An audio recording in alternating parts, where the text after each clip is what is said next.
Greetings, fellow readers. This is Rambling Collector here, back with another book review for all of you today. And this one I am super excited about for various reasons. This book right here, In the Beginning, done by Stevie Jo, the first of the Angel of Death series, has been in my collection for a while, but it is only recently that I have finally read it. And boy howdy am I absolutely kicking myself for not doing so sooner. Because this book alone has so much packed into it, from the various fantasy creatures in here, as well as the plot, not to mention the fact of the setting. This book takes place in eastern Kentucky, which, me as a Kentuckian, I was just like, yes! I had to read this book just to find out how it went, and by God, it blew me away. I nearly finished this story within a day as soon as I picked it up. So I am, again, kicking myself for not picking it up sooner. Let's talk about it.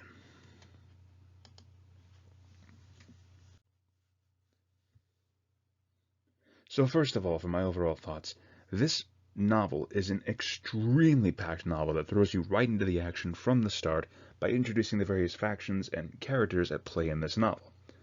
And you've got the angels in the kingdom of heaven, all the way to the regular humans down on earth, and there's even devils in the kingdom of hell.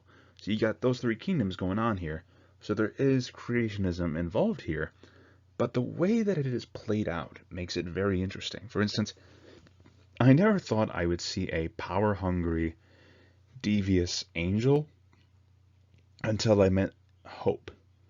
Hope is craving the power of the hand of fate, to be the angel of fate. But she has a long way to go before she's able to reach it, because of her immense pride as a rising star. But we're not here to talk about Hope, though she does play a major role throughout the story, including in fact that angels have human desires too, with Hope actually showing lustful thoughts for her angelic partner, which really surprised me, as I didn't even think that was a possibility. But more than that, though, Hope in the Kingdom of Heaven is not the major focal point of this story. It is revolved around Skylar Jericho and the drama surrounding her family and her relationship with her sanguis boyfriend, Azra. Notice I said sanguis, not vampire, though they are a cousin of vampires in a way. They do feed off blood, same as the true vampires, but true vampires have been borderline extinct for a while. But again, back to the creatures though. There are so many various creatures, as they are called, in capital letters here. And they were introduced in this novel from the start. You have vampires, mages, werewolves, and even mermaids. Mermaids, for God's sake, which, in my opinion, they barely ever even get used. The one major example that I can think of that actually involved mermaids before was in the Harry Potter series, and it was with a colony of mermaids in the Black Lake in Book 4 as part of the second task. That is the closest I can think of people using mermaids in an urban fantasy setting. And by God, did they do it well, because the subplot of this one is that you have a mermaid who is married to a human, but she is slowly dying because she's so far away from water. She's growing weak. Like, she is wheelchair bound because of her weakening state. And her husband is a full-blown creature hater. He does not know that she is a mermaid, and I'm willing to bet that if he did find out, he would be extremely against it. At least that's what is implied here. But Skylar herself is what is described as a mythic, someone who has access to very powerful magic, but because of this, she is the outcast of her family somehow, which has to do with what is known as the incidents. It is not clarified what exactly happened during these incidents, but apparently it got so bad that they essentially had to exile her into the mountains to live by herself, with her mother practically disowning her. She despises Skylar, and yet here's the irony of it. She absolutely adores Peyton, the older sister, who is a freaking werewolf, by God.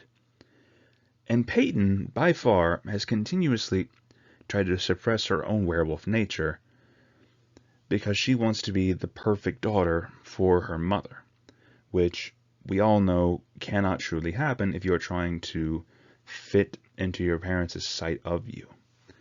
It was very toxic and extremely uncomfortable to read that part, but also it is very hard to like Peyton or the mother especially. Oh my god, the mother. But Peyton herself, I feel, is a straight up hypocrite.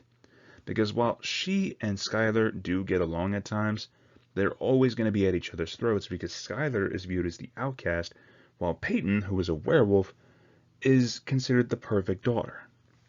And what's funny about all this is that their father is a priest, like full-on church priest, heavenly father, all that stuff.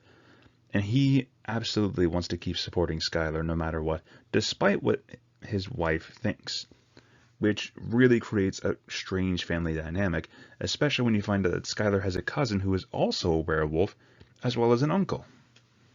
So this family is just full of creatures of supernatural sorts, with, essentially from what I am gathering, the father and the mother being the only true, pure humans. And apparently, the funny thing is, humans are actually an endangered species within here.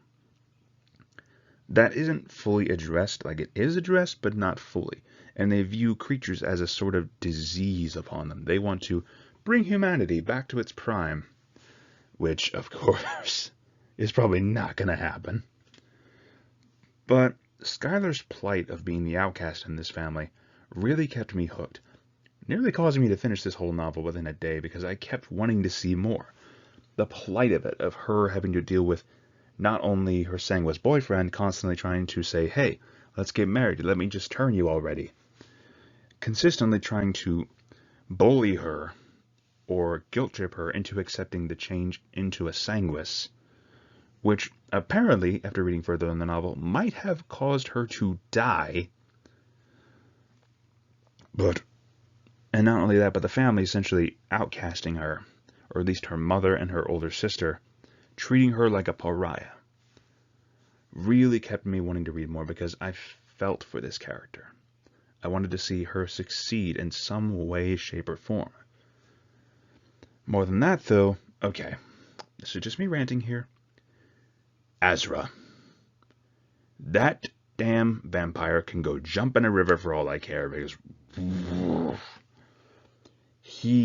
I know you are meant to dislike him or not trust him. That is how the author made them. But by God, did they go out of their way to make Azra detestable.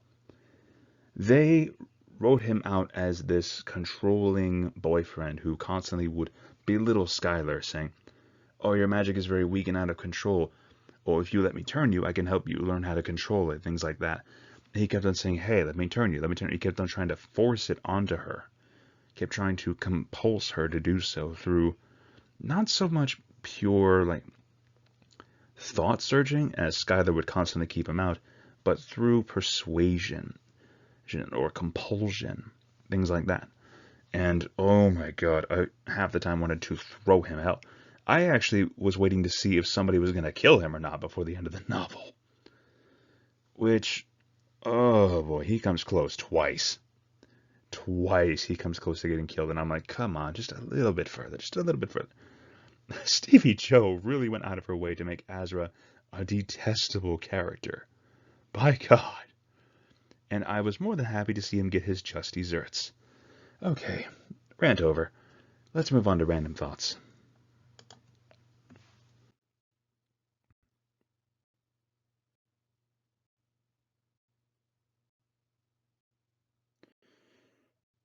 So, to continue here, I personally have very high hopes for this series already.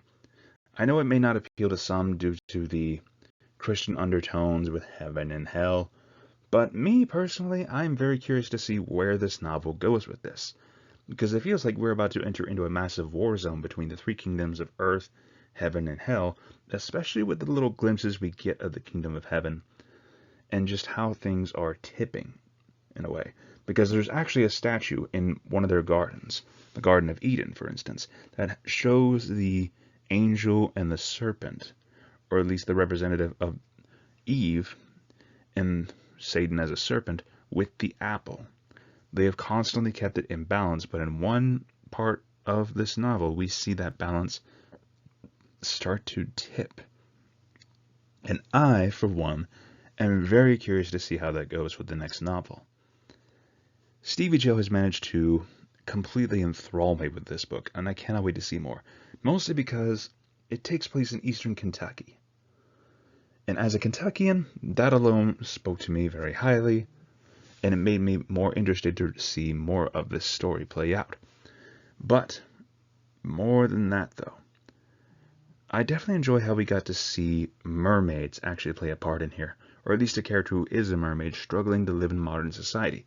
We don't really see mermaids that often, and when we do, it's very brief. We see them in very isolated moments, but here, I feel like this is going to play a big part, and I want to see more of this.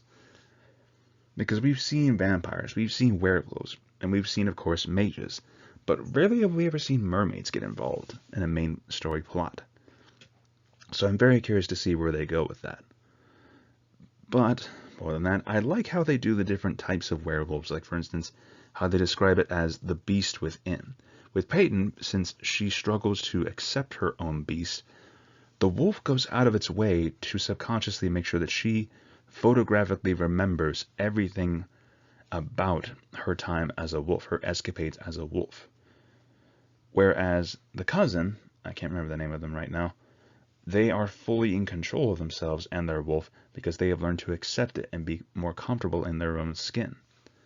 It's a really cool dynamic, and I really hope at some point we do see this family drama resolved peacefully, but I'm just going to have to read to find out more. Anyways, I think I've talked for long enough.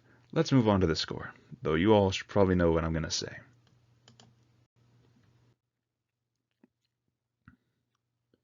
So overall, I feel comfortable putting In the Beginning, the first book of the Angel of Death series by Stevie Jo, at a solid 10 out of 10. If a novel like this grips me so much that I want to finish it within a day, then you know you've got a really well-written story going on, especially with that cliffhanger going on. I'm really curious to see more of this series in the future whenever I can, and quite frankly, Stevie Jo, if you're watching this, amazing job. Straight up amazing job. I know this novel might not be for everybody, but if you are curious to see for yourself a good urban fantasy involving those three main things, heaven, hell, and all the supernatural creatures in between, do yourself a favor and check this novel out. You will not regret it, I promise you that. More than anything, you guys, though, if you are curious to see some of the other books that I've reviewed on this channel before, there's a link to that playlist above my head that you will see here. Or, if you're curious to see some of the other indie authors that I've covered in the past, there's a link to that playlist as well. And once again, you guys, thank you so much for listening to this crazy man's ramblings. It really means a lot if you've stuck around to the end of this video. And I hope that I can continue to provide excellent books for you all to find in the future. Let me know if you have any suggestions for books you want me to read or review. I'll be more than happy to check them out and see what I think and give you my personal thoughts. Once again, you guys, if you like this video, feel free to leave a like, comment your thoughts down below, or subscribe if you're interested in future content. Thank you so much for listening. This is Ramble and Collector signing off. Have a great day, fellow readers.